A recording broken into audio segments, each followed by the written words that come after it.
Vocês estão animados? Glória a Deus. Como nós falamos no culto de primícias, amém? Esse mês de dezembro, nós vamos estar trabalhando em uma série de palavras que se chama Nos Preparando para o Novo, amém? Para que Deus possa nos preparar para a virada do ano, para que Deus possa nos preparar para o novo que Deus vai entregar em nossas mãos, amém? Então, como foi falado desde outubro, que o Senhor usaria esses últimos 3 meses do ano para terminar de aprontar aquilo que é necessário para que nós possamos viver um novo ano extraordinário diante de Deus, amém? Então, nós vamos falar acerca do tema da palavra de hoje, que se chama O Reino se trata de maturidade. Nós falamos no culto de primícias acerca de maturidade também, e nós vamos continuar ao longo desse mês, desses domingos, falando daquilo que é necessário, relembrando muitas coisas que nós falamos ao longo do ano no culto de primícias, para que toda a igreja possa estar pronta, amém? Porque não se trata de 1 ou 2 estarem prontos, mas que todo mundo chegue, amém? Que todos alcancem em nome de Jesus. E Deus está nos dando, né? Nesse último mês desse ano, que foi um ano de oportunidades, a oportunidade de amadurecer para desfrutar do novo ano, amém? Então abra sua Bíblia em Lucas 12, versículo 32.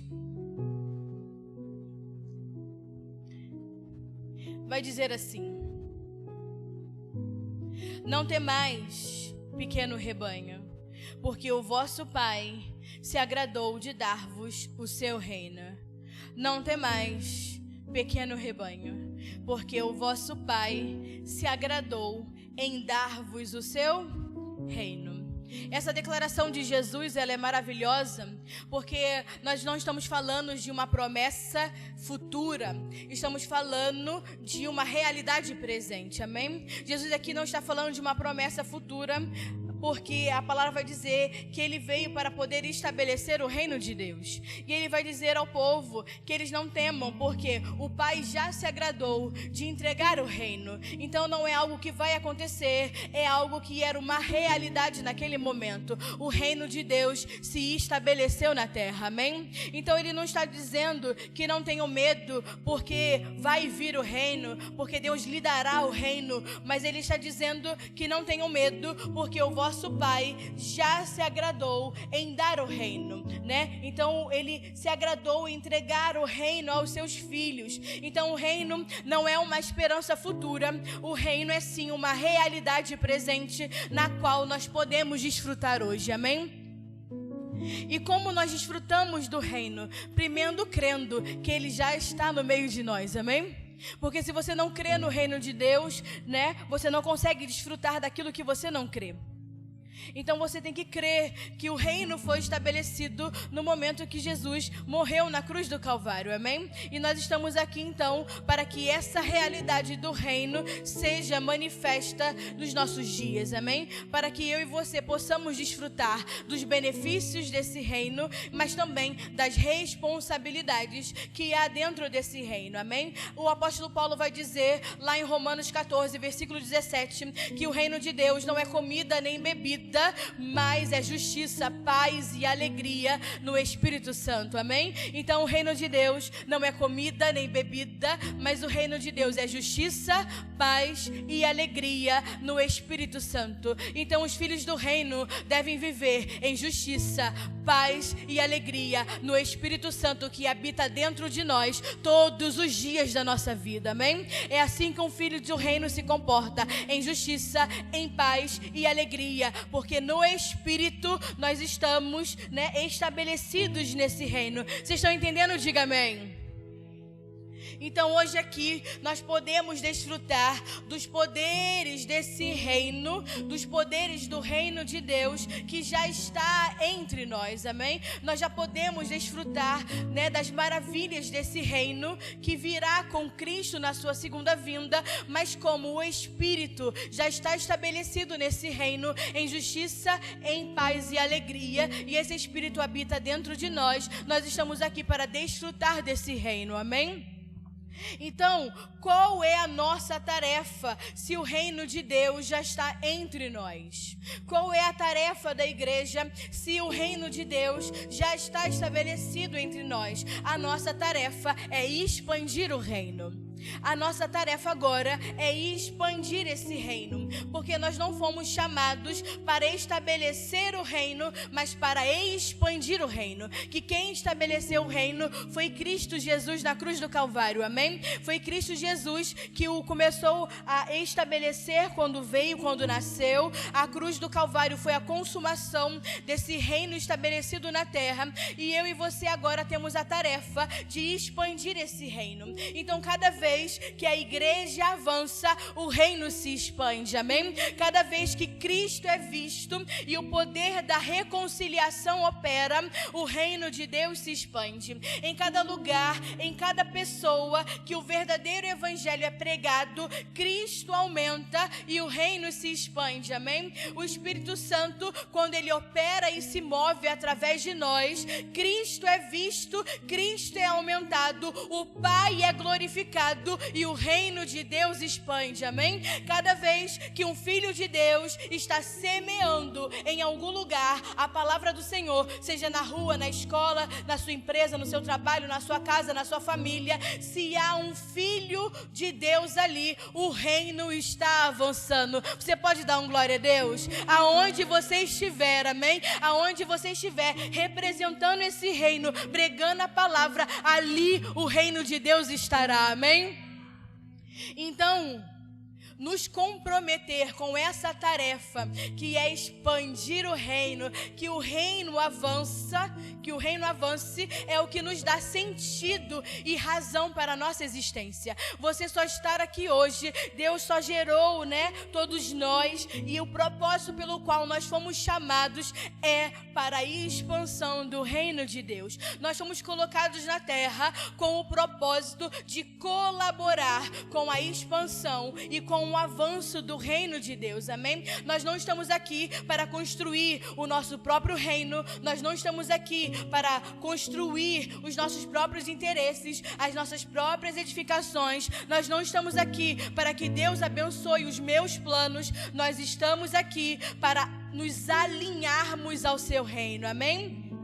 Como diz a palavra, e Jesus nos ensinou: venha a nós o teu reino e seja feita a tua vontade. Venha a nós o teu reino e seja feita a tua vontade. E entender isso é entender quão grande parte é o evangelho. Se você já entender que você está aqui para o avanço do reino, você já percorreu 80% daquilo que se trata o evangelho. Porque o evangelho, como nós já sabemos, é a boa notícia, não de algo que vai acontecer, mas a boa notícia de que algo já aconteceu, amém? O evangelho é a boa notícia, o anúncio de Deus, amém? A respeito de algo que já foi consumado, estabelecido e que se fez por meio de Cristo na cruz do Calvário, amém? Então a vitória da cruz garantiu que o reino fosse estabelecido, e desde esse momento até que o Senhor venha na sua segunda vinda, amém? O reino vai crescendo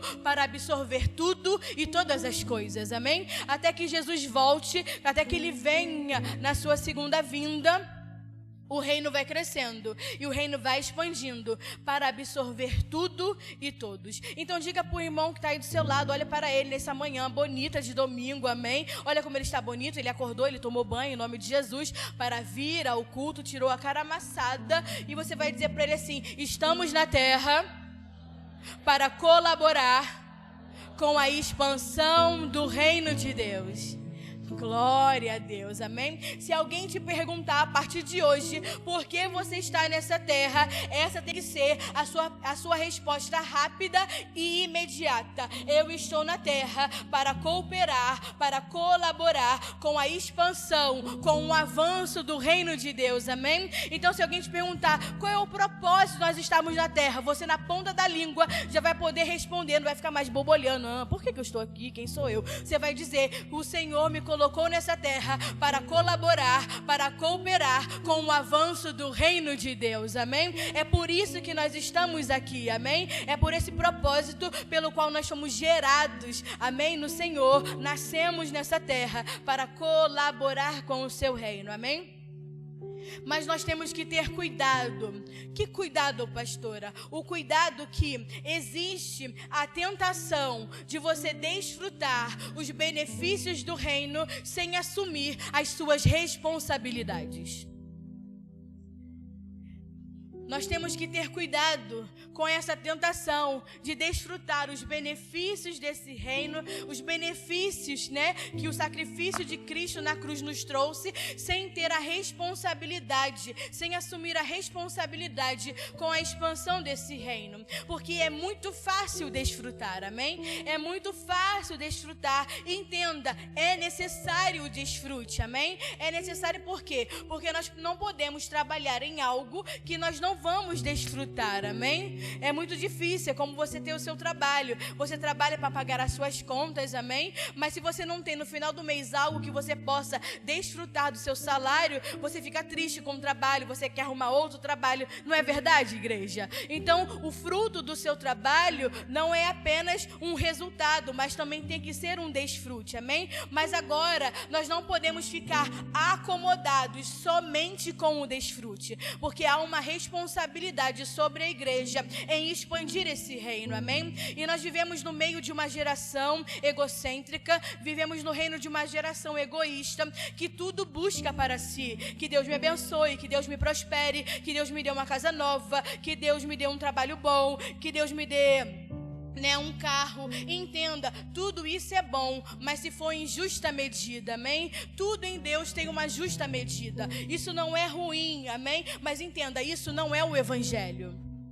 Você pedir coisas para si, pedir para que Deus venha te dar coisas, isso em justa medida é bom, amém? Porque o nosso Deus é abençoador, amém?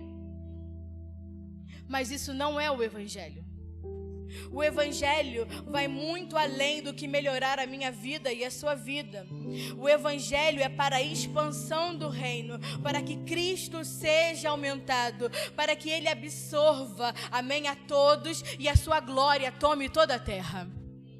Para isso que foi instaurado o evangelho, amém? E nisso que nós temos que buscar colaborar, amém? Então não se trata de melhorar a nossa vida, se trata em cumprir o propósito de Deus.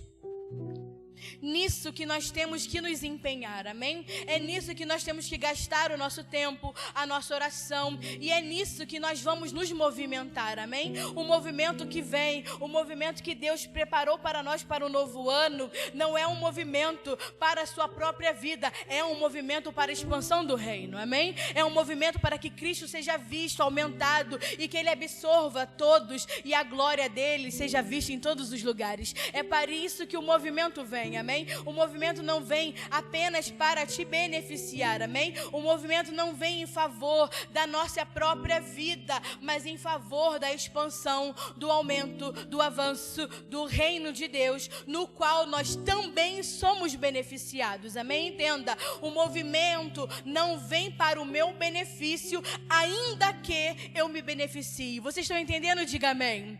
Então o movimento vem para beneficiar o avanço do reino, e nisso eu sou beneficiado, amém? Porque eu faço parte desse reino, amém? Porque eu faço parte do desfrute desse reino. Vocês estão entendendo? Diga amém. Então nós temos que firmar o nosso coração nessa verdade. Nós fomos chamados para colaborar com o reino de Deus, amém? Nós fomos chamados para cooperar com o reino de Deus, com o seu avanço. Mas agora, colaborar, cooperar não é um assunto de intenção, amém? Colaborar, cooperar com a expansão desse reino é um assunto de maturidade. Então, aqui nós vamos começar a passar dessa breve introdução que eu falei mais rápido do que o The Flash. Aqui nós vamos começar a nossa ministração de hoje.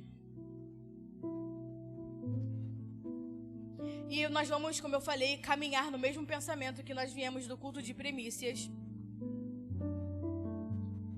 que um menino, que uma criança, que um imaturo colabore é sinônimo de depois nós termos que corrigir, que consertar essa colaboração. Vou dar um exemplo. Se eu colocar o meu filho Samuel para varrer a casa, para limpar a casa vai ficar limpa sim ou não? Respondam. Porque ele tem só 7 anos. Então, por mais que ele tenha as tarefas dele, que ele foge, e não são muitas, se eu colocar ele para varrer a casa, ela não vai ficar bem limpa, amém? Por mais que ele colabore, por mais que ele queira ajudar, ele não vai ficar limpa de como se eu limpasse, amém? Porque eu sei como limpa, né? Tenho os toques, né, que eu peguei da minha mãe. Né, mãe? Minha mãe tá aí hoje. Quando ela tá aí, eu gosto de falar dela. Então, ele não vai limpar da mesma forma. Vou dar outro exemplo. Os meninos, e eu não lembro quantos eram, mas eu sei que o Wallace estava lá. Antes do Samuel nascer, o pastor Bruno chamou os meninos para ir em casa pintar o quarto do Samuel, amém? Nessa época o Wallace ainda não era expert em pintura, agora ele já é. Ele já pintou a casa dele, né? Agora ele tá top na pintura, né? Mas naquela época, 8 anos atrás, ele ainda não era top na pintura, nem os meninos que estavam lá em casa. Aí o pastor Bruno falou assim, como eu estava grávida, falou, aproveita que você vai para Saquarema com seus pais, né, por conta do cheiro, e eu vou chamar os meninos para pintar, porque eu queria pintar, amém? Porque eu sou pintadora. Então, ele falou, não, por causa do cheiro, por causa do bebê, e eu vou chamar os meninos para pintar. Então, eu mandei fazer uma tinta, aquelas que fazem aquela mistura, né, azul, né, pro quarto do Samu, e aí o pastor Bruno com os meninos foram pintar o quarto do Samuel, amém? Então, eles colaboraram, amém? Eles tiveram as melhores das intenções, amém? Mas ficou o caos, tá? Você estava lá, Wallace. Porque eu me lembro só, que devia ter uns 4 meninos, mas eu lembro do Wallace. Mas depois desse dia ele foi se especializando e agora ele é um bom pintor, tá? Mas enfim, a intenção era colaborar, amém? Aí quando nós voltamos de viagem, meu pai viu aquele quarto, meu pai quase caiu duro e ele chamou um pintor profissional para pintar o quarto, porque estava um desastre. Eles não conseguiram pintar de azul, a tinta ficou toda escorrida, né? A tinta azul ficou mais branca do que azul. Eu não sei o que eles fizeram, porque a tinta já era misturada. Eles misturaram mais tinta branca naquele azul. Foi assim, botaram água na tinta. E a tinta, quando já é misturada, você manda misturar, você não acrescenta mais nada à tinta, né? Viu como eu sou pintadeira? Então, eles acrescentaram porque acharam que tinha que misturar. Então ficou caos. Então meu pai teve que chamar, né, um profissional para pintar. Glória a Deus, aleluia. O quarto ficou lindamente pintado da maneira que tinha que ser. Mas enfim, no fim, tudo ficou o quê? Mal feito. Mesmo com a boa intenção, amém? Por quê? Porque o menino, porque a criança, porque o homem imaturo, mesmo que tenha boa intenção, a sua colaboração não é efetiva e não é eficaz. E se desperdiça tempo, se desperdiça recursos e se desperdiça oportunidades. Então, mesmo que você tenha boa intenção, né? Entenda, havia boa intenção. Mesmo que houvesse boa intenção, mas apesar da boa intenção, não corresponde com a eficácia que o Pai espera. Então, o reino de Deus não se trata de boa intenção. A colaboração para o avanço desse reino não se trata de boa intenção. Se trata de nós correspondermos com a eficácia que o Pai espera. E enquanto nós somos crianças, enquanto nós somos imaturos, nós não conseguimos ser eficazes naquilo que o Pai espera de nós. E quando a criança, ela é removida da tarefa pelo qual ela estava colaborando, muitas vezes a criança, né, você fala assim, ela está lá ajudando, brincando, pintando, limpando, e tá vendo que tá ficando uma porcaria, só tá perdendo tempo, aqui tu vai fazer o quê, né? Tu pega, me dá aqui a vassourinha, filho, já acabou, mamãe vai limpar, tá? Aí a criança estava lá empolgada, querendo ajudar, colaborando. Aí a criança, quando ela é removida dessa colaboração, ela chora, ela faz birra, fica com raiva. Por quê? Porque ela não entende que a colaboração não está sendo eficaz por conta da sua imaturidade. E é por isso que muitas vezes os líderes têm dificuldade de lidar com os seus liderados, porque quando eles são removidos de algo no qual eles não estão sendo eficazes, eles ficam tristes, falam: nossa, mas meu líder não me dá nenhuma chance, não me dá oportunidade, fica brigando. Não, é porque você não está sendo eficaz naquilo que o Pai espera. E para o avanço do reino, nós temos que ser eficazes e efetivos nessa colaboração. É o que nós falamos no culto de primícias. Não tem como Deus aprovar a colaboração ineficaz de um imaturo. Não tem como Deus aprovar uma colaboração ineficaz de um homem ou uma mulher imatura. Como nós falamos no culto de primícias, lá em Gálatas 4:1, a palavra vai dizer que o menino, ainda que seja filho, é semelhante a um escravo, mesmo sendo senhor de tudo, porque ainda é menino. Entenda, ele é filho de Deus, amém? Ele é filho, mas a sua imaturidade o assemelha a um escravo. Então nós temos que nos perguntar, e essa é a primeira pergunta reflexiva da manhã: de quantas coisas a igreja, de quantas coisas vocês são escravos por conta de vossas imaturidades? De quantas coisas vocês ainda são escravos por conta da sua imaturidade? O quanto a igreja ainda está presa, ainda é escrava por conta de suas imaturidades? Aí você vai falar: pastora, mas eu não sou escrava, eu sou livre. Mas se você é imaturo, você é semelhante a um escravo. Porque enquanto menino, mesmo filho, sendo o senhor de tudo, ainda é menino e se assemelha a um escravo. Quanta coisa nós não perdemos por falta de solidez. Quantas coisas a igreja não perdeu a oportunidade de se revelar, de revelar em Cristo, por conta da sua falta de solidez. Como que nós vamos garantir que aquilo que Deus nos deu não se perca? Como que nós vamos garantir que aquilo que Deus nos entregou não venha se perder? Como que nós vamos garantir que esse novo tempo que vai entrar, amém, de movimento, de expansão, de crescimento, não passe apenas como uma boa palavra de ano novo? A garantia para que não seja e se torne só mais uma palavra ou só mais uma promessa de ano novo, a garantia é amadurecer. Amadurecer para administrar tudo aquilo que Deus vai nos entregar. Porque aquilo que é dado, mas não é bem administrado, se perde. Aquilo que é dado e não é bem administrado, se perde. Tem que ter sabedoria para administrar tudo aquilo que Deus nos deu. Tem que ter sabedoria para administrar tudo aquilo que Deus deposita na sua mão. E a sabedoria necessária só vem com maturidade. Meninos não são sábios, eles são meninos. A imaturidade por si só já diz que não há sabedoria, não há equilíbrio na imaturidade. A sabedoria necessária para administrar aquilo que Deus coloca nas suas mãos. É necessário maturidade adequada. Paulo vai dizer para a igreja de Corinto, né? Ele vai virar para a igreja lá em 1 Coríntios 16, 8 e 9, depois vocês leem, está aí a referência.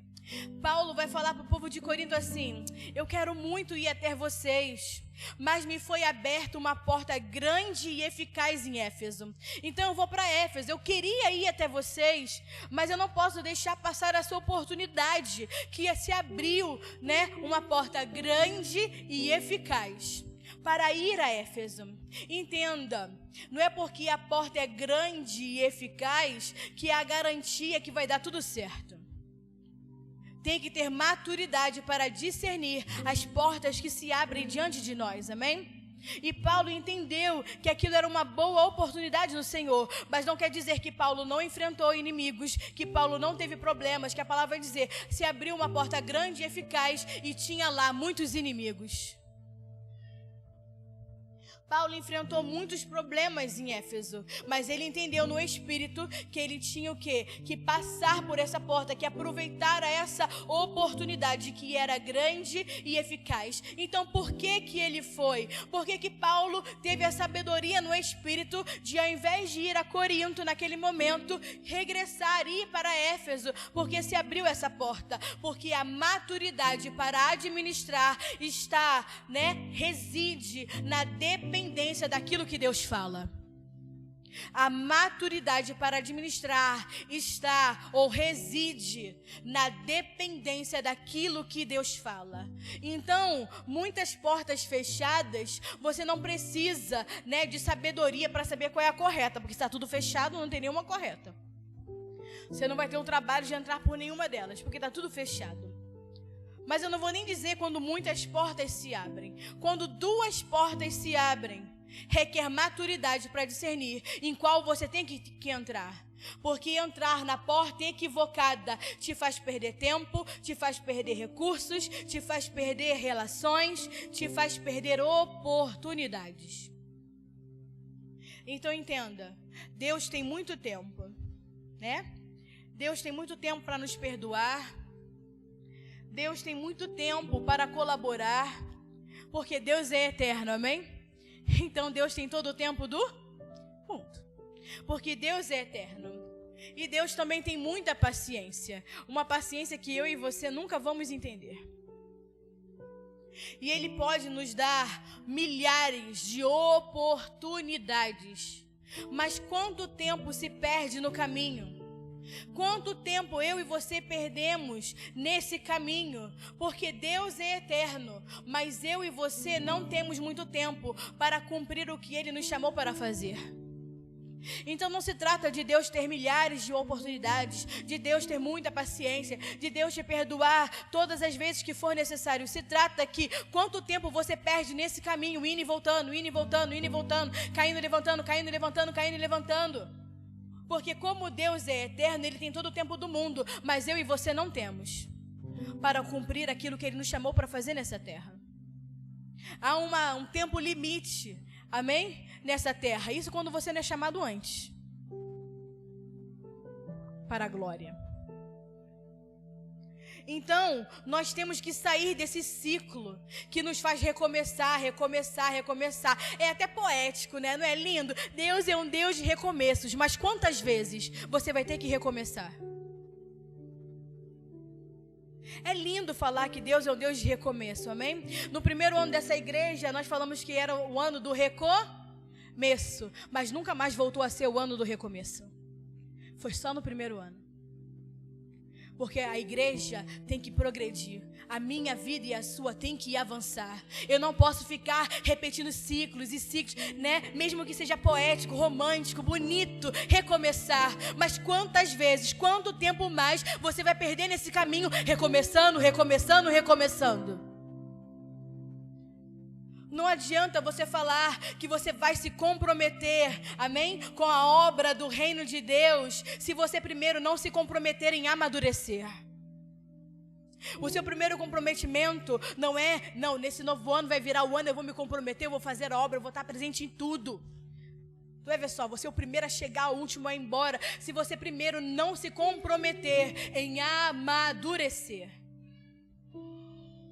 Para que seja sólido e eficaz o avanço do reino. Porque o avanço do reino só é sólido e eficaz quando se encontra com homens e mulheres maduros e responsáveis para o avanço dessa obra. Então, o ano que virá, o ano que vai, entrar, falta pouco tempo. Você promete dar tudo de si. Aí você faz várias promessas, escreve no papel, escreve na testa, põe na porta, põe no espelho, que esse ano vai ser diferente. Esse ano vai ser esse ano. Mas chega lá no meio do ano, você fala assim, Ah, líder, pastora, pastor, eu vou tirar um tempo para mim, tá? Vou tirar umas férias, porque eu tenho que ter um pouco de tempo com a minha família. Eu tenho que ter um pouco de atenção para minha casa. Eu tenho que dar atenção para meus filhos, sabe? Eu preciso dar atenção para o meu trabalho. Isso porque no começo do ano você estava lá, eu vou fazer, eu vou chegar, eu vou acontecer. Nesse ano vai ser diferente, porque todo ano é a mesma coisa. Sabe por quê? Você fala e chega no meio do ano, você desiste de tudo aquilo que você falou, porque você não foi comprometido em amadurecer primeiro. São promessas de um homem, de uma mulher imaturo. E toda promessa de um imaturo é ineficaz. E você vive repetindo os ciclos. Ou você acha que você vai tirar as suas férias, o seu ano sabático, e você acha que a obra que você tem para administrar, a obra que você tem para expandir, você acha que a expansão do reino vai dar uma pausa para você tirar suas férias? A obra de Deus não para. A expansão do reino não para. Não tem pausa. Você parou, vai ter que recomeçar. Repetir ciclos. E como eu falei no culto de primícias, não adianta você culpar a Deus que Ele está fazendo você repetir ciclos. Não, a sua imaturidade te faz repetir ciclos, porque Deus não repete ciclos. Deus só avança. Quem repete ciclos, quem repete processos, não alcança a maturidade. No reino de Deus, os processos servem para ser vividos, passados, para nos levar a um maior nível de maturidade. Nós não podemos passar a vida toda no mesmo processo, porque prova que não se aprova, se repete.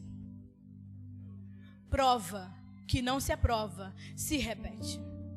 E você repete ciclos, e não é a culpa de Deus. Não, eu estou repetindo esse ciclo porque Deus tem algo para me ensinar. Não, você foi reprovado, querido, pela sua imaturidade, pela sua ineficácia.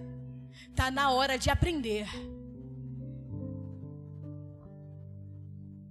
E não adianta você culpar o pastor, culpar o seu líder. A culpa é exclusivamente sua.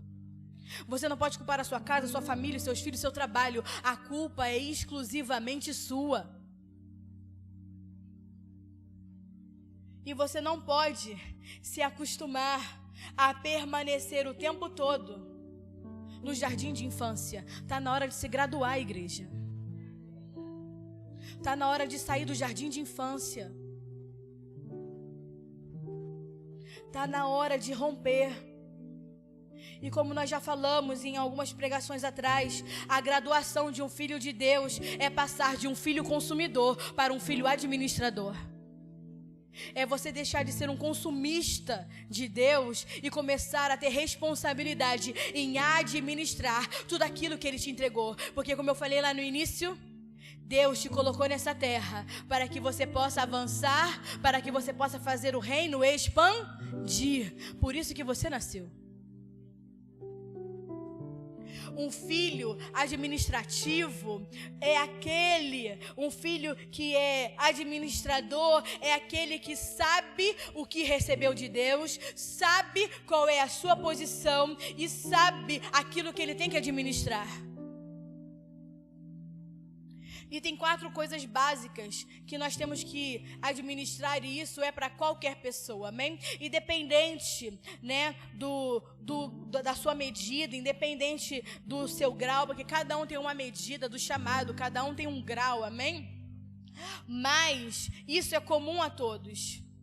O que é comum a todos? Saber administrar o tempo, recursos, pessoas e lugares. Isso é comum a todos, independente daquilo que Deus te chamou, independente da sua medida dentro do propósito de Deus. Você foi chamado dentro da sua medida de administração para administrar tempo, recursos, pessoas e lugares. Mas só pode colaborar com a expansão do reino um filho administrador. Um filho consumidor não colabora com a expansão do reino, porque um filho consumidor é um filho imaturo. que só pensa em si, que só quer as coisas para si, que só pensa no seu próprio benefício. Mas o filho administrador, ele pensa no benefício do corpo de Cristo. Alguém que alcançou a maturidade aos 12 anos vai dizer assim, como diz a palavra de Deus: nos negócios do meu pai me convém estar. Foi isso que Jesus falou para sua mamãe e para o seu papai, que o perderam na festa, e quando acharam ele estava dentro do templo ensinando na sinagoga. E ela fica: ai filho, por que você está aqui? O que aconteceu? Ele: você não sabe que nos negócios do meu pai me convém estar? Com 12 anos de idade. Por isso que nós falamos que maturidade não tem a ver com idade, tem a ver com a sua capacidade de assumir responsabilidade. Com 12 anos, Jesus já era responsável pelos negócios do Pai. Com 12 anos, Jesus já estava pregando no templo, ensinando a palavra de Deus. E sabe por que as pessoas se assustam quando entram na igreja e falam assim: nossa, mas são muitos jovens. Quantos jovens trabalhando, né? Nós tivemos a nossa festa da igreja, né? As ordenações, né? A separação, né? Dos oficiais. E as pessoas que vêm de fora e olham, até os visitantes ficam: nossa, mas é muito jovem, é uma igreja de muito jovem. Né? Jovens oficiais, tem jovens diáconos. Por quê? Porque os que são de maior idade e acham que são maduros não passam de pessoas imaturas que nada fazem, que nada querem, e ineficazes. E aí você entra numa igreja de jovem, você se espanta e fala: nossa, mas tem muitos meninos. Não, queridos. Homens e mulheres maduros que assumiram a sua responsabilidade. E cadê você que não assume a sua? Porque ainda estão achando que maturidade tem a ver com idade. Maturidade tem a ver com a sua capacidade de assumir responsabilidade. Jesus, com 12 anos, já tinha assumido a dele. Eu falei para o Samuel que com 10 anos ele vai começar a trabalhar. E aí ele guardou isso dentro dele. Ele fala: mãe, com 10 anos, faltam 3. Isso aí, filho, 10 anos vai começar a trabalhar. Aí ele falou: não sabe com o que é, né? Aí eu falei: com 10 anos você vai ter a sua primeira célula. A célula Kids. Tem que ter responsabilidade. Você tem que começar a trabalhar isso dentro da cabeça dos seus filhos, a ter responsabilidade com o reino de Deus. E não tem a ver com idade, tem a ver com posicionamento. Porque há processos na nossa vida que garante que o que Deus vai nos dar não se perca. Os processos não é para você cair, para você repetir, para você não ser aprovado. Os processos que Deus nos faz passar ao longo da vida é para garantir que aquilo que Deus nos dá não se perca. E grande parte dos processos que nós passamos não tem a ver só conosco. A maioria dos processos que eu e você passamos na vida não tem a ver somente conosco, mas com o benefício de outros. Porque se você ainda acha que tudo aquilo que você passa na sua vida é para o seu próprio benefício, você ainda é imaturo. Aquilo que nós passamos na nossa vida não tem a ver só conosco, tem a ver com beneficiar a vida dos outros. Porque maturidade não é perguntar para Deus por que nós passamos por algumas circunstâncias. Maturidade é perguntar para Deus como nós podemos ajudar o próximo com aquilo que nós estamos passando e com aquilo que nós temos aprendido. Isso é maturidade. Não é ficar perguntando: Deus, por que eu passo por isso? Por que está acontecendo? Deus, por que eu? É: Deus, como que eu posso ajudar? Como que esse processo na minha vida vai ajudar, vai beneficiar para outras pessoas? Porque a finalidade da maturidade não é um benefício pessoal. A finalidade da maturidade é você servir a outras pessoas, para que você possa servir ao corpo de Cristo, para que você possa servir de testemunho para outras vidas. Porque a finalidade da maturidade não é para você dizer: olha como eu sou madura. Porque quando você amadurece, você entende que ali começou a sua história. Quando você amadurece, ali começa a sua história de eficácia, porque até então você foi ineficaz. Vocês estão aí? Diga amém. Vocês estão entendendo? Diga amém. Glória a Deus, estou animada. Mateus 13.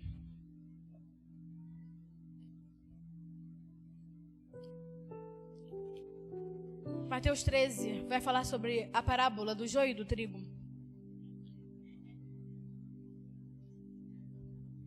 Eu estou fazendo um revival das palavras que eu já ministrei, né? E diferente, assim como eu falei de Apocalipse no culto das primícias, eu falei que não ia falar de forma escatológica. Da mesma maneira, eu não vou pregar a respeito de Mateus 13 da forma escatológica e literal, né? Acerca, né, do crescimento do reino no sentido de quem é reino, quem não é no reino, né? Não vou entrar em detalhes, amém? Essa palavra já existe, tá lá no nosso canal do YouTube. Se chama Chaves do Reino. Tem todas as parábolas de Mateus 13, são 7 parábolas.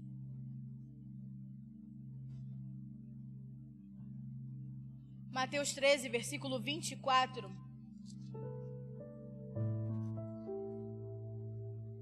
Eu vou ler, amém?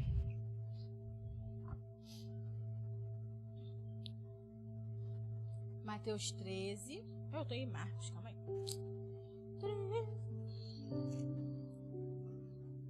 Mateus 13. 24. Né? Vai dizer assim: outra parábola lhe propôs, dizendo: o reino dos céus é semelhante a um homem que semeou a boa semente no seu campo. Mas quando os homens dormiam, veio o inimigo dele e semeou o joio no meio do trigo e retirou-se. E quando a planta brotou e produziu fruto, então apareceu também o joio. Vindo os servos do dono da casa, lhe disseram: Senhor, não semeaste boa semente no teu campo? De onde vem, pois, o joio? E ele lhe respondeu: o inimigo fez isso. E os servos lhe perguntaram: queres, pois, que vamos e ajuntemos? E replicou ele, né, dizendo assim: para que ao juntar o joio, ele disse: não, para que ao juntar o joio, você não arranque juntamente com ele o trigo. Deixai crescer ambos juntos até a colheita. E no tempo da colheita direi ao ceifeiro: ajuntai primeiro o joio, atai-o em feixes para queimá-lo, mas o trigo o recolherei para o meu celeiro. Amém? Então a parábola funcionava dessa forma, como nós já sabemos. Amém? A parábola é uma analogia daquilo que Deus gostaria de falar, daquilo que Jesus, né, gostaria de revelar, mas a multidão, ele contava em parábolas. Ele, depois você vai ver que eu vou ler também lá no versículo 36, ele vai chegar para os discípulos apenas dentro de casa e vai explicar a parábola, amém? Então, para os discípulos, ele depois explicava a parábola, mas Jesus falava, né, daquilo que ele queria revelar em parábolas para que a multidão que estava ouvindo não visse, não escutasse e não entendesse. É o que está lá no versículo 11 ao versículo 13, né, de Mateus 13, vai dizer assim, ó.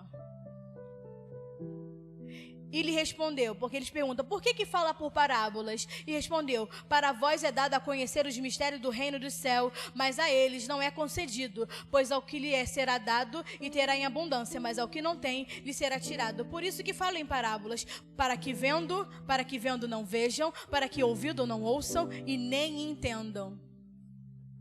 Então Jesus falava em parábolas, explicava, né? Então ele dava a revelação para os discípulos, mas para a multidão que estava ouvindo, ele falava em parábolas justamente para que eles não vejam, não ouçam e não entendam.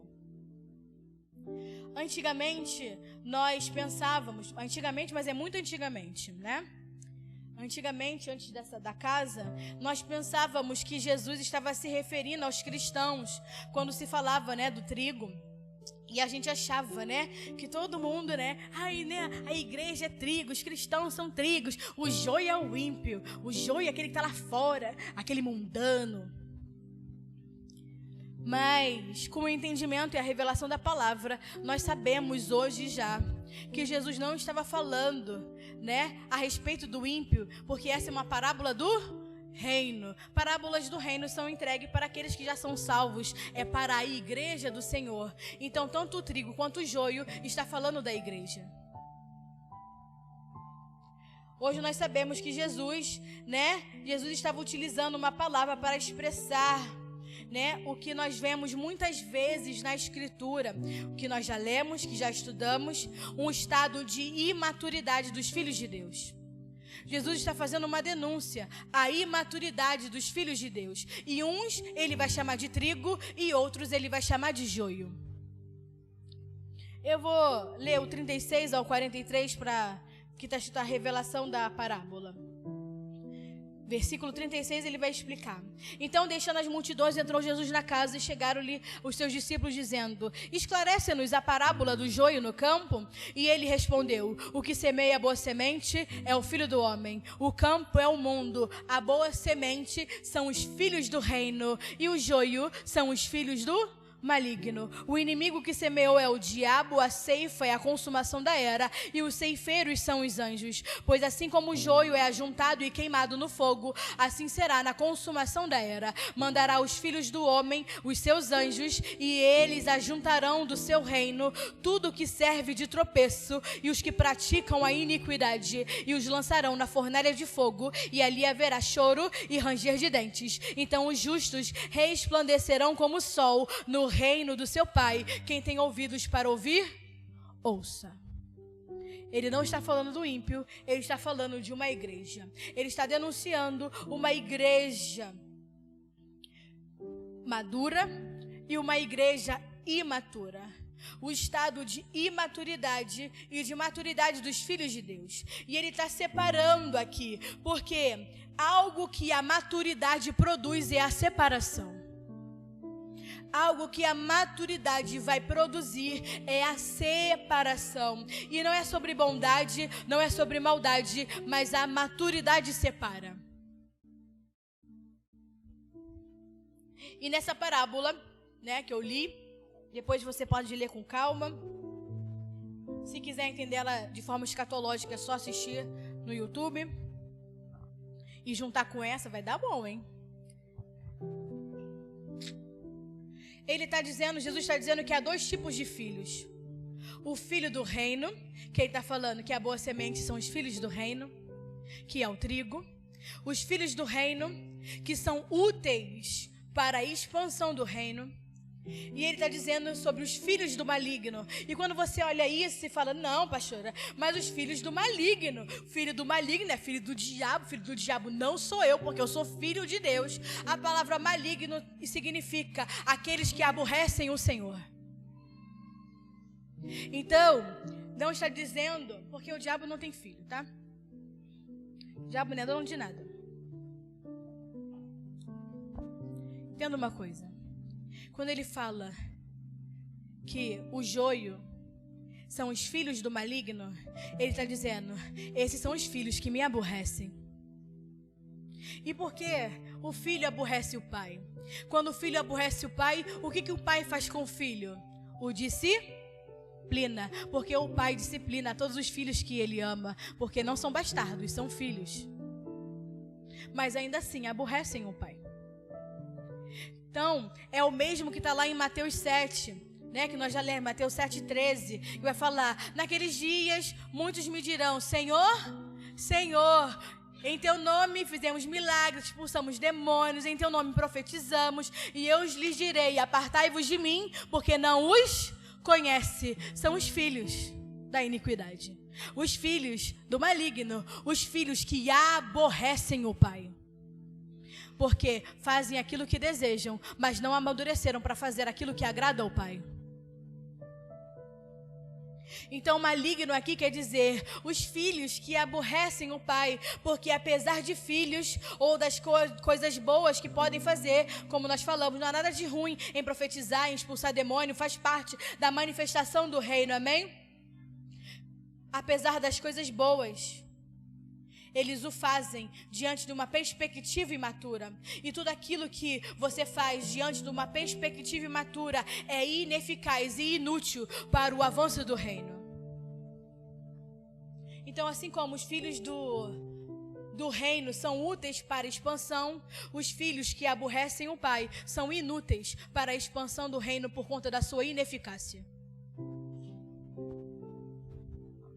E quando você vai chegar no versículo 39, né, que nós lemos, ao 43, que está a explicação da parábola, nós vamos ver o fim dos processos. E aqui Deus já fala assim, ó, versículo 39, o inimigo semeou o diabo, aceita não? Aí ele vai falar, pois assim como o joio é juntado e queimado no fogo, assim será na consumação da era. Mandará o Filho do Homem os seus anjos, que eles ajuntem no seu reino tudo que serve, ajuntarão do seu reino tudo que serve de tropeço e os que praticam iniquidade, e vai lançá-los na fornalha de fogo. Ali haverá choro e ranger de dentes, e os justos vão resplandecer como o sol no reino do seu Pai, porque serão levados para o celeiro, como está no início da parábola. Então entenda, quando se chega no fim, na consumação das coisas, né, é o fim dos processos, e todo o fim do processo vai separar os que amadureceram daqueles que não amadureceram. Por isso que a maturidade, ela produz separação. Chega uma hora, quando acaba o processo, Deus vai olhar e vai ver os que amadureceram e os que não amadureceram, e há separação, porque apesar de filhos, um amadureceu e o outro não amadureceu. Então, os que amadureceram, né, são separados, porque a maturidade gera separação. E apesar de crescerem juntos, que a palavra diz que o joio e o trigo crescem juntos, porque os servos vão perguntar, vocês querem que a gente vá lá e arranque o joio? Aí o Senhor vai falar, não, para que arrancando o joio você também não arranque o trigo, porque eles crescem juntos, amém? Mas apesar de crescerem juntos, quando um atinge a maturidade esperada, passa a ser nítida a diferença. Aí ele fala, quando crescer, quando amadurecer, vai vir a separação, porque quando você amadurece, é nítida a diferença de um homem maduro para um homem imaturo, a ponto de separá-los, sem causar dano a quem? Aqueles que amadureceram, sem causar dano aos filhos do reino. Então, nessa parábola, o Senhor escondeu mistérios sobre maturidade. Nessa parábola está escondido alguns mistérios acerca da maturidade, que eu quero ressaltar com vocês, porque ainda temos tempo, porque eu falei rápido a beça. Agora eu vou falar bem devagar, mentira. Temos algumas expressões de maturidade dentro dessa parábola, e a primeira é, a maturidade traz percepção. Não vou falar quantas são para você não ficar, meu Deus, isso tudo. Eu vou falando uma por uma. A maturidade traz percepção. Aqui vai dizer na parábola que os servos, os homens, né, que trabalhavam para esse Senhor, deveriam cuidar do campo. Mas a parábola vai dizer que eles dormiram. Enquanto eles dormiram, né, o maligno veio e semeou o joio no meio do trigo. Semeou o joio no meio da boa semente. Então, a palavra vai dizer que esses homens, os trabalhadores, os servos, eles dormiam e não se deram conta que o diabo entrou. Porque a maturidade sempre nos permite momentos de licença para dormir. A imaturidade sempre nos permite momentos de licença para que você possa dormir, parar, tirar umas férias. E você dorme espiritualmente. Vou dar um exemplo. Você manda mensagem para o pastor Bruno, amém? Vou dizer pastor Bruno não, porque o pastor Bruno, o celular dele não fica azulzinho. Todo mundo conhece o WhatsApp? Diga amém. Conhece, né? Então, quando você manda mensagem para alguém e a pessoa visualiza, fica com aquele pontinho azul, não fica? Para quem não tirou, né? Então o meu fica, o meu aparece que está online, o meu fica com pontinho azul, eu tenho ódio de quem tira, né? Mas é a vida. Então eu vou dar um exemplo. Você manda mensagem para a pastora Juliana. E aí você vai ver que a pastora Juliana viu a sua mensagem, ficou 2 pontinhos azul, só que a pastora Juliana está ocupada, porque ela não tem a sua vida. E ela não te responde na hora. E aí você manda outra mensagem, a pastora Juliana visualiza, porque ela está ocupada, e ela não deixou de ver a sua mensagem, porque você viu que ela viu, sem certeza, né? Quando não fica azul, você não tem certeza se a pessoa viu ou não, então você não pode julgar o irmão, tá? Mas a pastora Juliana viu, ficou azul, e por eu estar ocupada, eu posso não ter te respondido na hora. Aí veio uma vozinha na sua cabeça assim, ó. Se fosse o fulano, ela tinha respondido na hora. Não disfarça não, porque eu sei que é assim mesmo que vem o pensamento. Se fosse a outra, ela tinha respondido na hora. E esse foi apenas um pensamento que você acha. Mas esse pensamento foi semeado como uma semente dentro de você. Esse pensamento se tornou uma semente semeada dentro de você, que vai crescendo em paralelo com aquilo que nós pregamos, vai crescendo em paralelo com a palavra que eu ministro domingo, vai crescendo em paralelo com aquilo que o pastor Bruno ministra na sexta, vai crescendo em paralelo com a palavra de Deus. Mas a sua falta de percepção não te permitiu ver que esse pensamento era um joio que estava sendo semeado no seu coração. Porque a imaturidade te faz dormir e te tira a percepção daquilo que o inimigo está semeando dentro de você. E você pode achar, foi só um pensamento, mas o seu pensamento se tornou uma semente. E você, por ser imaturo, não percebe que ele está crescendo em paralelo à palavra de Deus, crescendo em paralelo à boa semente. E se você não acordar a tempo, vai sufocar a boa semente. E o joio vai ser tudo o que você tem. A imaturidade nos dá licença para dormir, mas a maturidade nos faz estar atentos o tempo inteiro. A maturidade nos faz estar atentos o tempo todo. Por isso que a palavra vai falar, orar sem cessar, a todo tempo orando no Espírito, atento aos movimentos. Os maduros estão sempre atentos ao Espírito de Deus. Os maduros estão sempre atentos. Por isso que ele fala, quem tem ouvidos ouça o que o Espírito diz. Os maduros estão sempre atentos àquilo que Deus está falando. Porque estar desperto, estar acordado é um sinônimo de maturidade, mas estar dormindo é um sinônimo de imaturidade. Por isso que a palavra fala, desperta, ó tu que dormes. Porque Deus está querendo acordar uma igreja imatura, porque os imaturos não conseguem com eficácia o avanço do reino. Então está na hora da igreja acordar. Está aí na hora da igreja deixar de ser imatura, deixar de ser inútil, deixar de ser ineficaz. Está na hora da igreja assumir a sua responsabilidade para o avanço do reino de Deus. Você pode estar aqui fisicamente. Você pode estar sentado aqui agora, olhando para a minha cara. Mas você pode, ao mesmo tempo que você está aqui sentado fisicamente, olhando para a minha cara, passar o culto todo, a hora toda que eu estou falando, dormindo. E não é dormindo porque você está de olho fechado, dormindo porque você está dormindo espiritualmente, porque você está aqui fisicamente, mas a sua mente não está aqui, o seu coração não está aqui, porque você é imaturo e ineficaz.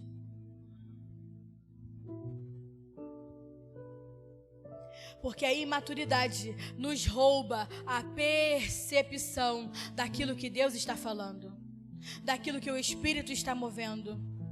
Porque estão dispersos. E deixa eu te falar, querido, eu não vou achar que é maldade não, tá? Eu vou só ter a certeza do quão imaturo você é. Porque não é uma questão de bondade ou maldade, é uma questão de imaturidade, a sua falta de percepção. Então vira para o irmão que está ao seu lado, olha para ele e dá um grito, desperta! Está na hora de amadurecer.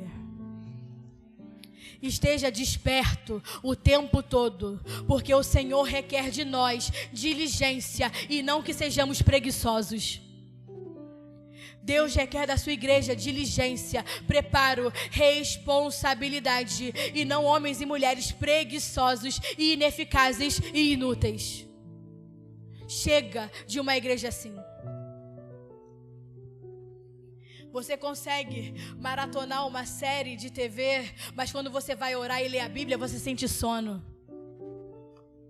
Você consegue ver o seu programa favorito, um filme que você gosta, mas na hora que você senta para ler a Bíblia, na hora que você senta para orar, ai pastora, eu não sei o que acontece, me vem um sono. É a sua imaturidade, a sua falta de percepção, é o joio semeado dentro de você, que você não está percebendo, que está abafando a boa semente. e depois você quer ser trigo. 2. A maturidade produz excelência. A palavra vai dizer, tudo está pautado na parábola, ok? Como eu disse. A palavra vai dizer, os justos resplandecerão como o sol.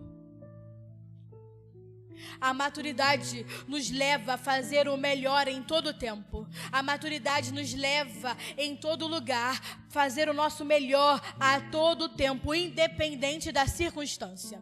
Independente daquilo que nós temos em nossas mãos, os maduros estão sempre dando o seu melhor, mas a imaturidade nos mantém na mediocridade. Ah, não, tá bom desse jeito. Ah, mas ninguém vai perceber, tá bom assim. A imaturidade nos mantém na mediocridade. Ponto 3. A maturidade produz recompensa. Versículo 41 e 43 vai dizer que para os imaturos, para o joio, para os filhos que aborrecem a Deus, haverá choro e ranger de dentes, porque eles serão jogados na fornalha acesa, e lá terá choro e ranger de dente. Mas para os maduros, a recompensa deles será resplandecer como o sol no reino do seu Pai. Então a maturidade produz recompensa. O trigo, a boa semente, recebe a recompensa por ter amadurecido. Então não reclame daquilo que você recebe, porque você só recebe mediante aquilo que você produz. Se você é imaturo, receberá a recompensa de um imaturo, choro e ranger de dente. Mas se você se propõe a amadurecer, o que você vai receber é a recompensa do reino de Deus. 4. A maturidade produz frutificação. A maturidade se caracteriza pelo fruto que você produz. A palavra, vai nos dizer vamos dizer, biologicamente, quando o joio cresce e o trigo cresce, a palavra vai dizer que eles vão crescendo iguais, amém? Quando eles são semeados, você não pode arrancar, porque você não sabe a diferença de um para o outro. Mas quando eles amadurecem, quando eles produzem frutos, você vê a diferença entre eles, e aí dá para você separar e colher, amém? Porque o joio, quando começa a frutificar, quando dentro dele começa a dar as sementes, fisiologicamente, biologicamente, o joio, ele se mantém de pé, amém? Aqui, vocês veem no culto de primícias, aqueles triguinhos que ficam aqui, amém? Aqueles estão secos, não tá vivo, tá mortinho. Então, uns ficam abaixadinhos, outros ficam em pezinho. Mas o joio, quando frutifica, o joio, quando cresce, ele fica durinho em pé assim, ó. E o trigo, quando amadurece no pé, quando ele está vivinho, amadurece no pé, quando ele enche, de semente, as suas folhazinhas ali, a palavra vai dizer, e biologicamente vai mostrar para nós que o trigo se encurva por conta do peso das sementes, amém? E aí se vê a diferença, porque o joio se mantém altivo e orgulhoso, mas o trigo se dobra, amém? O trigo, ele se dobra, porque toda a maturidade deve nos levar a um nível maior de humildade e não de orgulho. O joio, enquanto ele cresce, ele se torna soberbo, orgulhoso, acha que ele é muito bom, acha que ele já fez muita coisa, acha que ele tem um bom resultado e ainda cobra por isso. Mas cada vez que o trigo frutifica, cada vez que ele amadurece e cresce, ele se dobra, ele cada vez mais se torna mais humilde. A nossa frutificação deve nos manter humildes. A frutificação deve nos manter em um grau de mais humildade, de humilhação, humilhados debaixo da poderosa mão do Senhor. Por quê? Porque no tempo certo Ele vai nos exaltar, amém? Quando nós nos humilhamos diante da mão do Senhor, no tempo certo, que lhe é conveniente, não é no tempo dos homens, não é no tempo que eu quero, no tempo devido, Deus vai exaltar, amém? Isso é uma condição para você receber mais graça. Qual é a condição para você receber mais graça da parte de Deus? Se manter humilde, porque a palavra vai dizer que Deus resiste ao soberbo, mas dá graça aos humildes. Humildade não é um lamento, tá? Humildade não é você, Senhor, eu não sou nada, eu sou o vermezinho de Jacó. Isso não é humildade, isso é cena para você poder, você poder dobrar o coração de Deus, amém? Você não está dobrando nem o coração de Deus, de quem dirá do teu líder, com um coração desse. Então, não é emocionalismo que vai te tornar humilde, Não é você se lamentar, dizer, Senhor, eu não sou nada, eu não sou ninguém, eu sou o verme de Jacó. Humildade é saber que sem a sua graça você não pode fazer nada. Isso é humildade. É você reconhecer diante do Senhor que sem a graça dele você não pode nada. Sem a graça dele, você não pode fazer nada. Por isso que Paulo vai dizer, trabalhei mais do que todos, não eu, mas a graça que estava em mim. Trabalhei mais do que todos, mas não eu, a graça de Deus que estava em mim. E o fruto significa o fim das coisas de menino. Frutificar significa o fim das coisas de menino. É deixar as coisas de menino. Isso é frutificar. Deixar para trás as coisas de menino. Como está lá em 1 Coríntios 13. 1 Coríntios 13 vai falar assim: quando eu era menino, falava como menino, pensava como menino, julgava como menino, mas quando me tornei homem, deixei para trás as coisas de menino. Tem que deixar para trás as coisas de menino. A frutificação é deixar para trás o fim. Deixar para trás as coisas de menino. Por um fim nas coisas de menino. Você não fala mais como menino. Não pensa mais como menino. Não julga mais como menino. Porque chegou o tempo de ser homem. Quinto, a maturidade produz estabelecimento. A maturidade produz estabelecimento. O joio vai dizer que ele é jogado no forno, na fornalha acesa. Então o joio é destruído, mas não é destruição para condenação, porque nós estamos falando de pessoas salvas, amém? A igreja é salva e ninguém perde a salvação. Vocês estão entendendo? Diga amém. O joio é destruído, quer dizer disciplinado. Mas o trigo perdurará no reino de Deus. Então a maturidade te estabelece no reino. Te mantém posicionado, te tem um lugar guardado quando você amadurece no reino de Deus, amém? Porque o trigo vai resplandecer como o sol no reino do seu pai, e o joio, ele vai ser o quê? Disciplinado, porque haverá choro e ranger de dente. Número 6, a maturidade produz santidade. A maturidade produz santidade. Santidade significa separação para Deus. Então, a maturidade produz santidade, ou a maturidade produz separação para Deus. É muito difícil que o menino se separe para Deus, porque o imaturo, ele é dirigido por aquilo que ele gosta. O imaturo é dirigido por aquilo que lhe faz bem. A imaturidade não te permite discernir o seu querer daquilo que você realmente necessita. A sua imaturidade não te deixa discernir aquilo que realmente você precisa, daquilo que você gosta, daquilo que você quer. Mas a maturidade produz santidade. A maturidade produz essa separação em Deus, amém? A maturidade produz, a santidade, porque não é mais sobre aquilo que eu gosto, não é mais sobre aquilo que eu quero, mas é sobre aquilo que eu realmente necessito para viver o reino de Deus. Os maduros entendem que não é sobre mais aquilo que eu gosto, sobre a minha vontade, mas é o que eu necessito para fazer a vontade de Deus, o que eu necessito para viver dentro do reino de Deus. E aí você começa, quando amadurece, a se perguntar: será que eu realmente necessito participar desse tipo de conversa? Será que realmente eu necessito participar desse tipo de mesa? Será que eu realmente necessito desse tipo de amizade? Será que realmente eu necessito participar desse tipo de convívio? Será que realmente eu necessito isso? Mas se eu entendo e amadureço que eu não necessito mais de algumas coisas, por quê? Não porque eu não goste, mas porque não faz bem para a vida que eu quero viver no reino, então eu me levanto e deixo. 7. Eu falei que eu não sei até que número eu vou, né? Então vocês podem ficar bem à vontade aí. 7. A maturidade produz testemunho.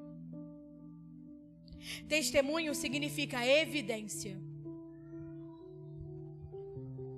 A maturidade é acompanhado de um testemunho. Então, a maturidade é acompanhado de evidências. A maturidade vai mostrar, vai ter evidências que você amadureceu, amém? A Amanda já está aqui, então levante, Amanda, vamos servir de exemplo hoje.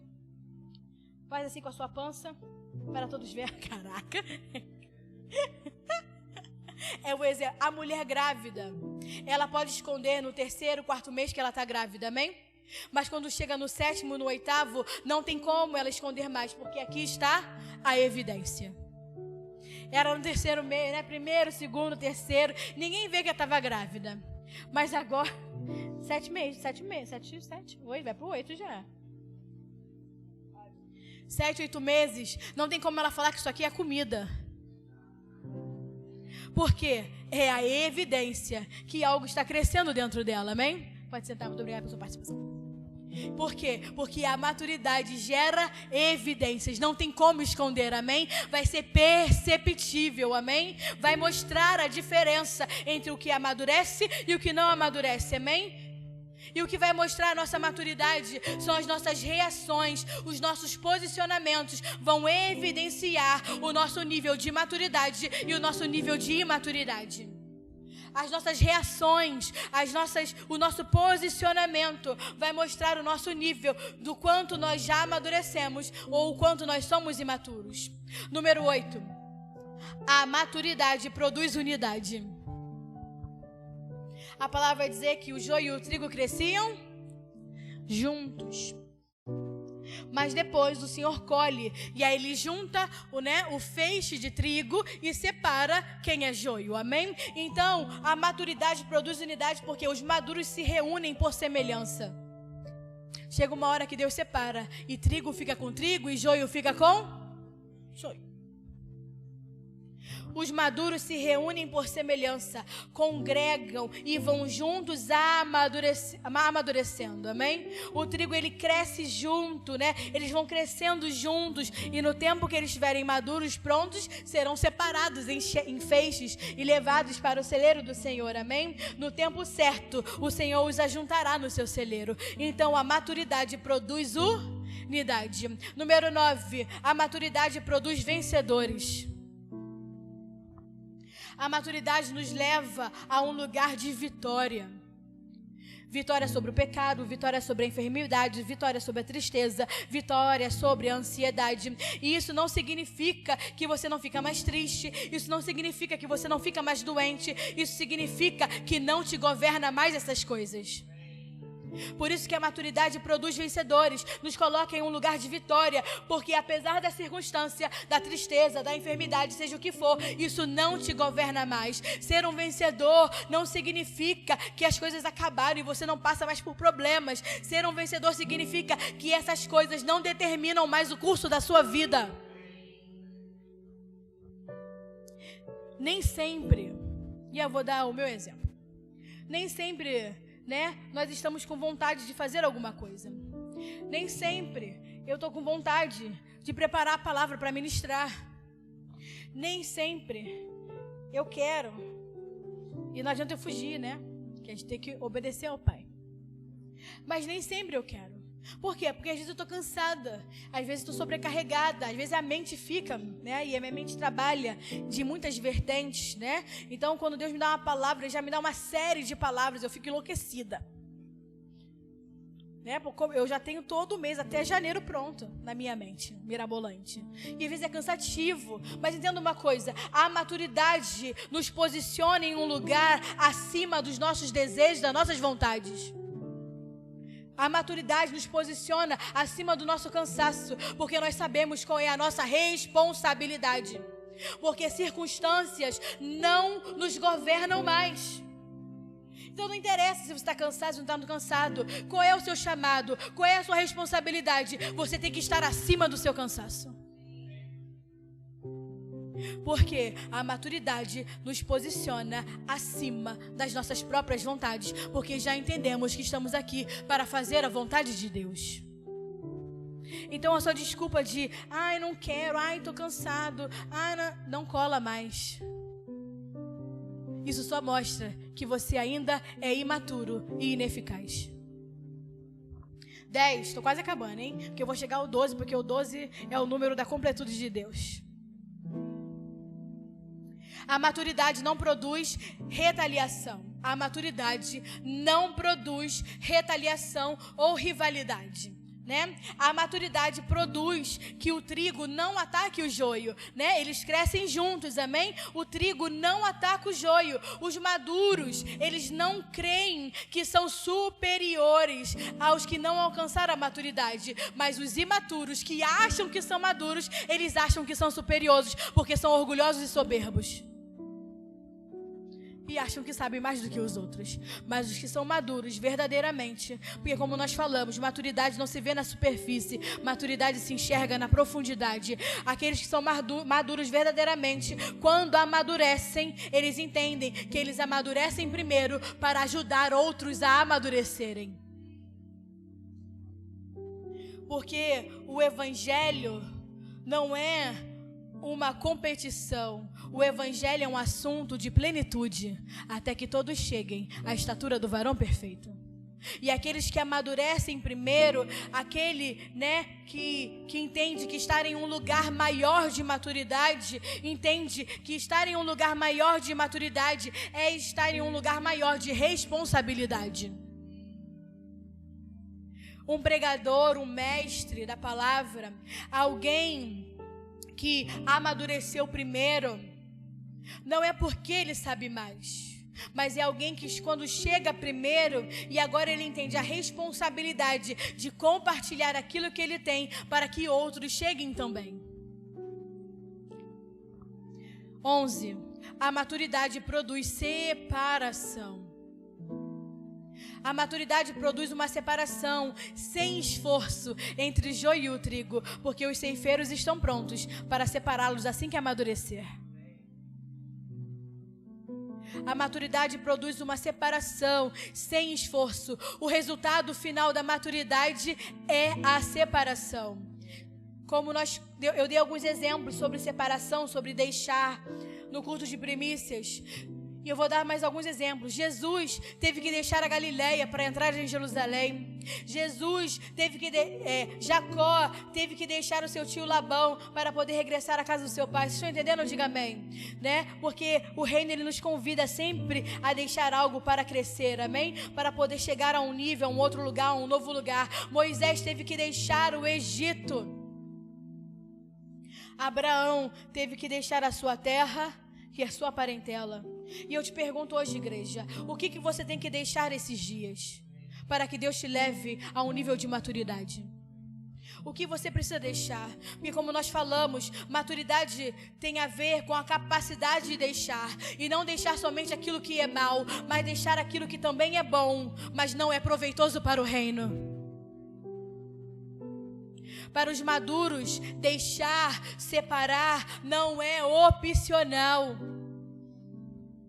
Porque a maturidade produz separação. Porque a proposta do reino de Deus é nos convidar a deixar.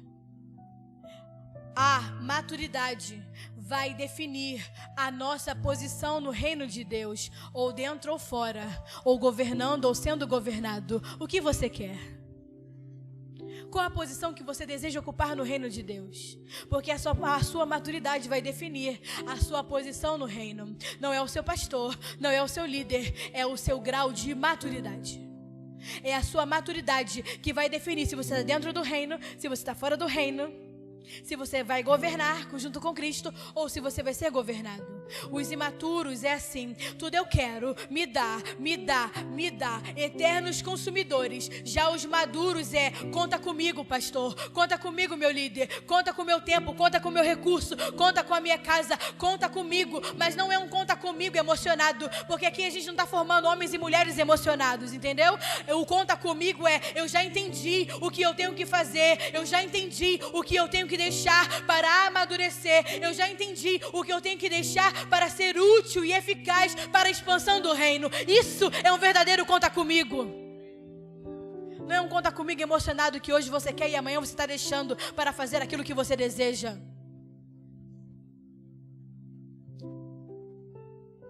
12.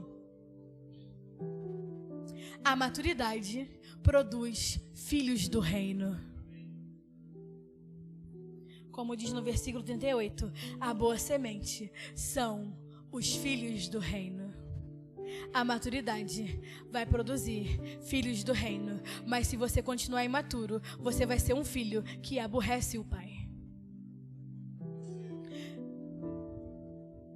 E eu vou encerrar com algo que você precisa refletir. Algo muito importante. Há dois sistemas.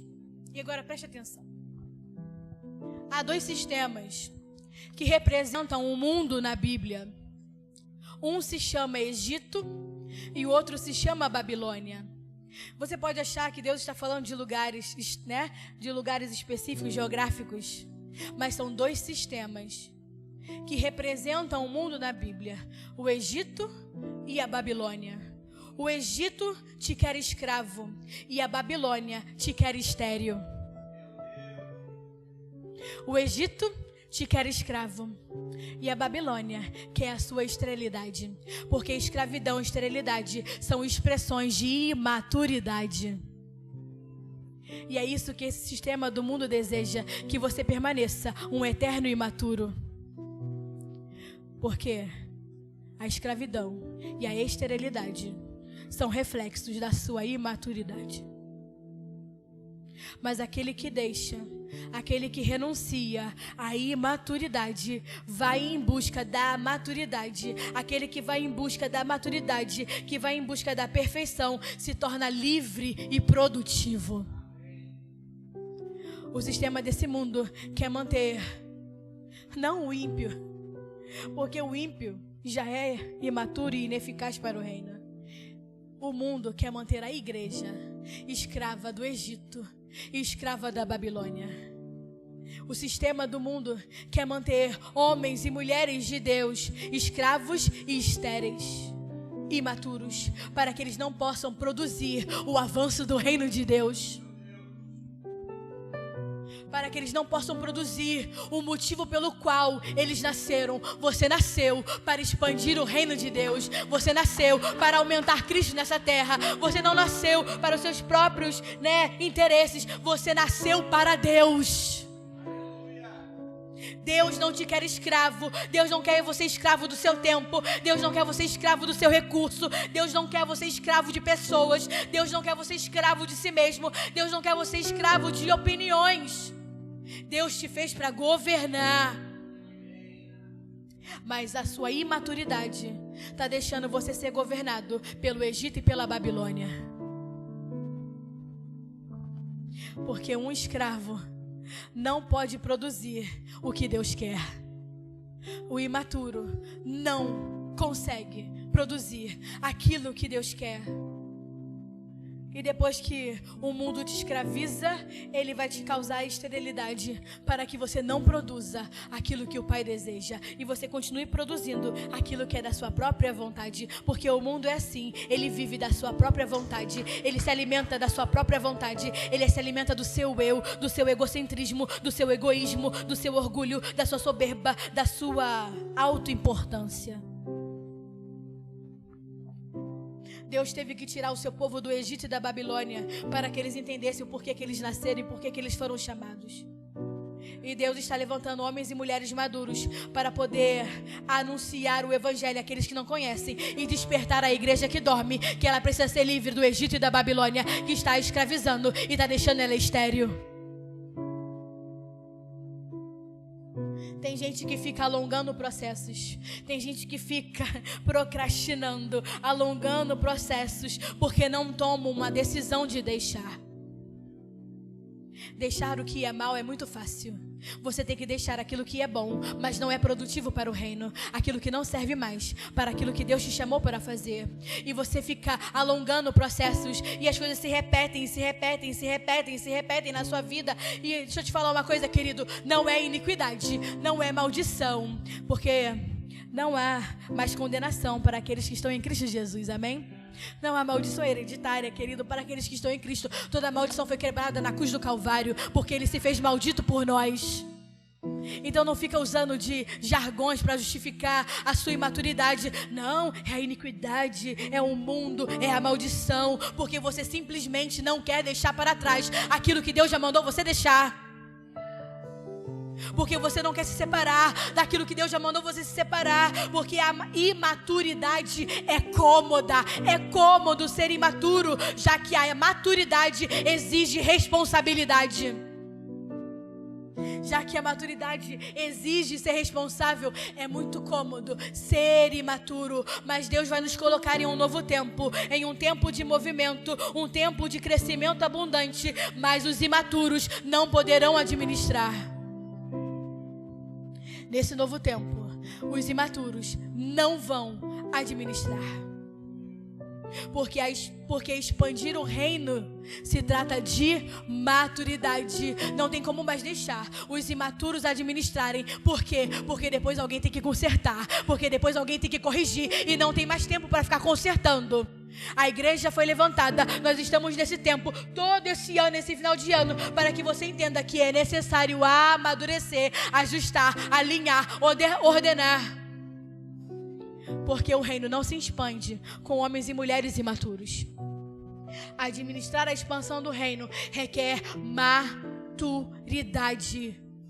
E o que vai garantir que esse tempo não escorra das nossas mãos, que você não seja como um saco furado, onde a palavra é colocada, mas cai por terra.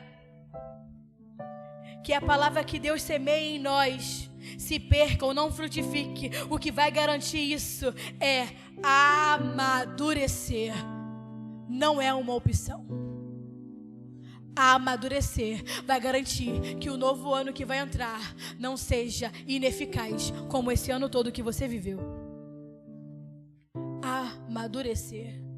O que garante que a semente frutifique, que a palavra se cumpra. Não é você virar assim, não, mas o profeta falou e não se cumpriu. Esse profeta não é de Deus. Não, querido, a sua terra que não é boa, porque a semente é boa. A semente é a palavra de Deus. A semente é boa. Mas a sua terra é terra boa? Quem tem que garantir que a terra é boa, que a terra é madura, para que essa semente frutifique, é você. Você tem que garantir que a sua terra é boa. Que nós possamos nos despojar, separar, deixar toda imaturidade para viver o novo. E ir adiante daquilo que é perfeito, da maturidade. Porque Deus nos chamou para ser livres, produtivos e para expandir o reino de Deus. Fique de pé.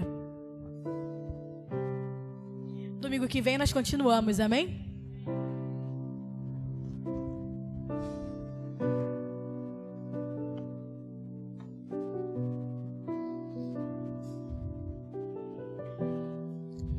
A Amanda vai cantar e eu vou orar.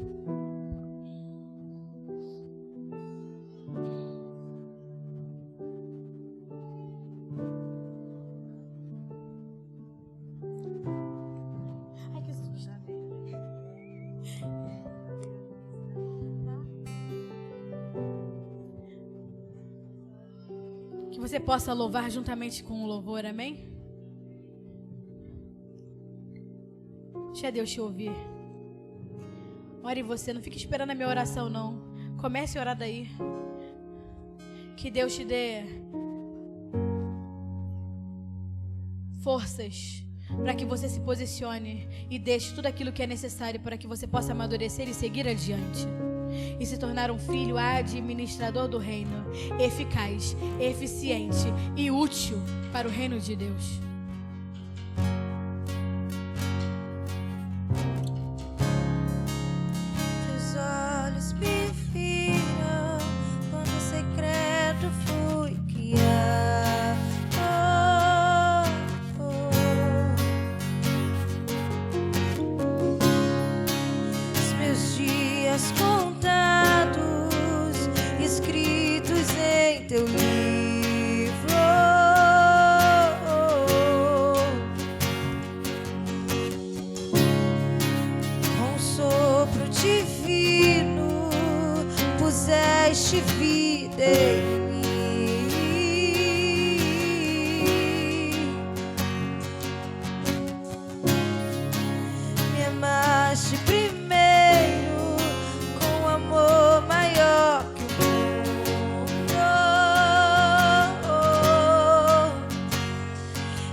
são preciosos os teus pensamentos por mim, amado da minha alma, e como são preciosos os teus pensamentos por mim, amado da minha alma, e como são preciosos os teus pensamentos por mim, amado da minha alma.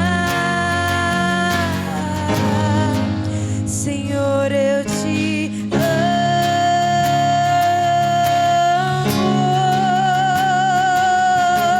mais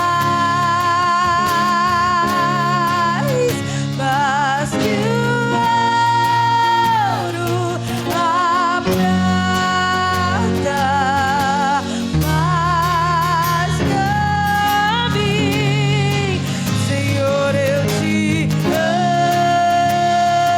amo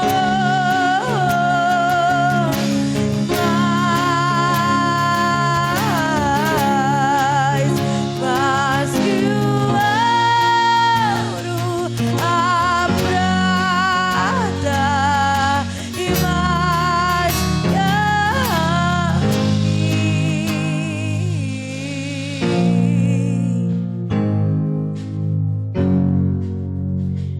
A palavra vai dizer assim em Filipenses 3, versículo 12: Não que eu já tenha obtido ou já esteja aperfeiçoado, mas prossigo para ver se conquisto aquilo que eu também fui conquistado por Cristo Jesus. Irmãos, quanto a mim, não julgo ter conquistado, mas uma coisa faço, esquecendo-me das coisas que ficaram para trás e avançando para as coisas que estão adiante, prossigo em direção ao alvo, para o prêmio, o qual Deus em Cristo Jesus me chamou para o alto. Todos, pois, que somos maduros, pensemos dessa maneira, e se você pensa de uma maneira diferente, Deus vos revelará.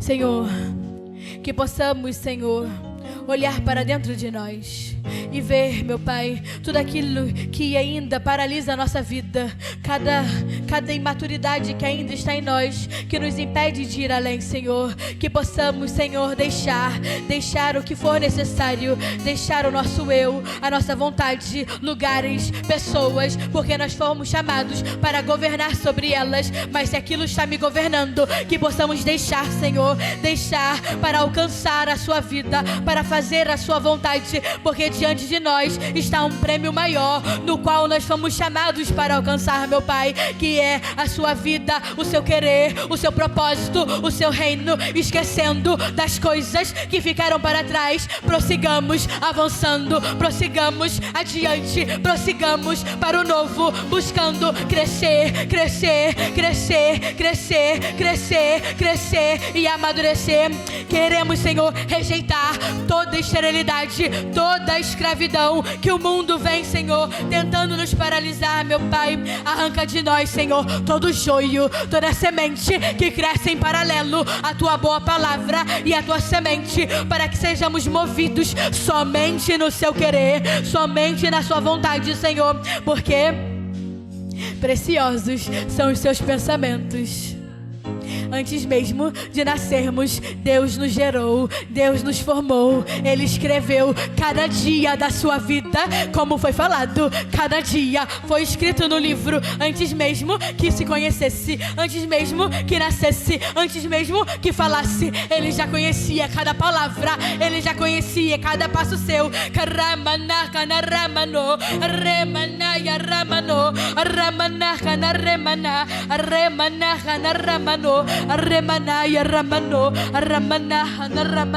Porque a Ramana eu sou, a Ramana um Deus, a Ramana que faz, a Ramana conhecer o início, porque eu já escrevi o fim de todas as coisas. A Ramana, cada dia, a Ramana da sua vida, a Ramana escrita, a Ramana e a Ramana num livro, a Ramana e a Ramano, a Ramana está diante de mim, a Ramana cada um Ramana, cada coisa, Ramana, que escrevi a vosso respeito, cada caminho, cada pensamento, cada palavra, Ramanaya, Ramanahana, Ramano, Ramanaya, Remana. A decisão é, Ramana, querem viver por aquilo que eu escrevi, Ramana, ou vão continuar escrevendo a própria história, Remanaya, Ramano, Remanahana, Ramana. Por isso que eu disse, Ramana, andem, Ramana, no meu caminho, Ramana, o caminho das boas obras, Ramana, já está escrito,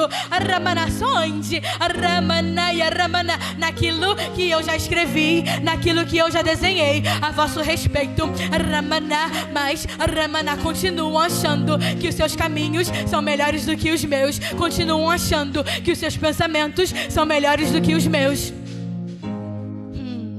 Igreja, Ramana, menina, Ramana, e não digo só dessa, Ramana, quando eu falo da igreja, falo de todas as minhas igrejas, Ramana, que é uma só, menina, Ramana, ainda tentando desenhar o próprio caminho e escrever a própria história, Ramana, Ramana, eu já disse, tá tudo escrito, Ramana, só caminhe, só ande naquilo que eu preparei, Ramana, Remano, Ramana, Ramana, mas continuam buscando os caminhos e caminhos e caminhos e caminhos e caminhos que os levarão a lugar nenhum. Caminhos, Ramana, ineficazes, caminhos, Ramana, Ramana, sem nenhuma utilidade. Pode parecer bom, Ramana, para vós agora, os caminhos que vocês tomam, Ramana, Ramana, mas se não chega, Ramana, Ramana, no caminho, Ramana, que eu, Ramana, determinei, Ramana, Ramana, naquilo que já está escrito sobre vós, Ramana, Ramano, Ramana, Ramano, Ramana, Ramana, não servirá de nada, Ramana, Ramano, porque Ramana, no dia que nos encontrarmos, eu vou olhar, Ramana, o meu livro, Ramana, e a história, Ramana, que escrevi a vosso respeito, e vou ver, Ramana, caminhou, Ramana, como mandei, Ramana, Ramana, Ramano.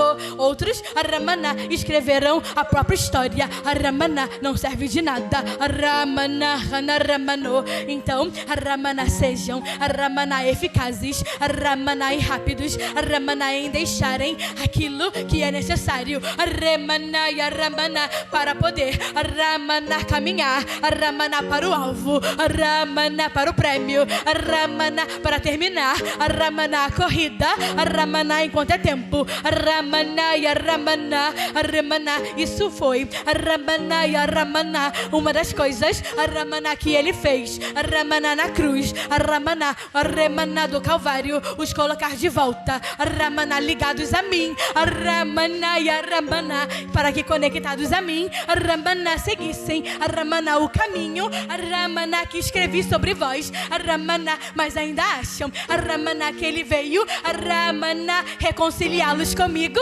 Ramana, para escreverem as suas histórias, Ramana, Ramano, Ramana. Chegou o tempo de despertar a igreja, Ramana, Ramana, desperta aqueles que ainda dormem, Ramana, Ramana, porque o meu reino, Ramana, é governado pelos filhos do reino.